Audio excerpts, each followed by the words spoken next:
அனைவருக்கும் வணக்கம். இன்றைக்கி டிசம்பர் 26, 2024 வியாழக்கிழமை. தினமணியில் இருக்கிற முக்கியமான நியூஸஸ் என்னென்னு பார்ப்போம். ஹெட்லைன்ஸ் என்ன கொடுத்துருக்காங்கன்னா, மத்திய பிரதேசம் நதிகள் இணைப்பு திட்டம், பிரதமர் மோடி அடிக்கல்.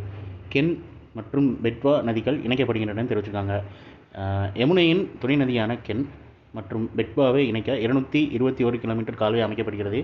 இதில் 2 கிலோமீட்டர் சுரங்க கால்வாய் அப்படின்னு தெரிவிச்சிருக்காங்க. மத்திய பிரதேசத்தின் 10 மாவட்டங்களில் உள்ள 44 லட்சம் பேரும், உத்தரப்பிரதேசத்தின் 21 லட்சம் பேரும் குடிநீர் வசதி பெறுவார் தெரிவிச்சிருக்காங்க. 2000 கிராமங்களில் உள்ள 7.18 லட்சம் விவசாய குடும்பங்கள் பயனடைவார்னு தெரிவிச்சிருக்காங்க. பட் அதை பற்றி எலாபரேட்டாக கொடுத்துருக்காங்க. அப்புறம் வாஜ்பாய் தபால் தலை வெளியீடுன்னு தெரிவிச்சிருக்காங்க.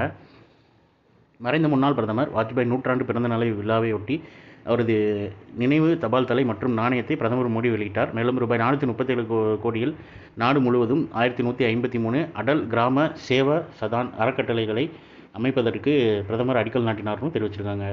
வாஜ்பாய் அவர்களோட 100வது பிறந்தநாள் ஒட்டி தபால் தலை வெளியிட்டிருக்காங்கன்னு சொல்லியிருக்காங்க. இன்றைக்கி நியூஸஸ் ரொம்ப கம்மி தான், ஸோ சீக்கிரம் முடிச்சிடலாம். நீங்கள் நம்ம திருக்குறள் என்னென்னு பார்த்துருவோம்.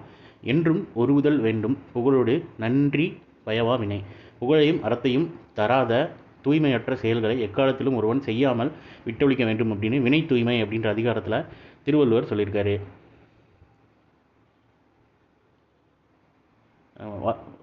முன்னாள் பிரதமர் வாஜ்பாயின் 100வது பிறந்த தினம் தலைவர்கள் மரியாதைன்னு தெரிவிச்சிருக்காங்க.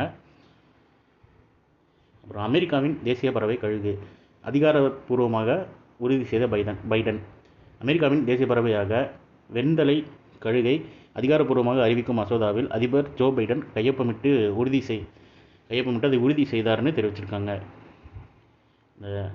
இந்த கழுகு தான் வெண்தலை கழுகு, அதாவது தலைப்பகுதி மட்டும் வெண்ணிறமாக இருக்குன்ற மாதிரி கொடுத்துருக்காங்க. ஸோ இன்றைக்கான இம்பார்ட்டன்ட் நியூஸஸ் அவ்வளோதான். இது ஒரு ஷார்ட் வெர்ஷனாக 1 மினிட் கரண்ட் அஃபேர் நம்ம சேனலில் இருக்குது. வேணுங்கிறவங்க அதை யூட்டிலைஸ் பண்ணிக்கோங்க.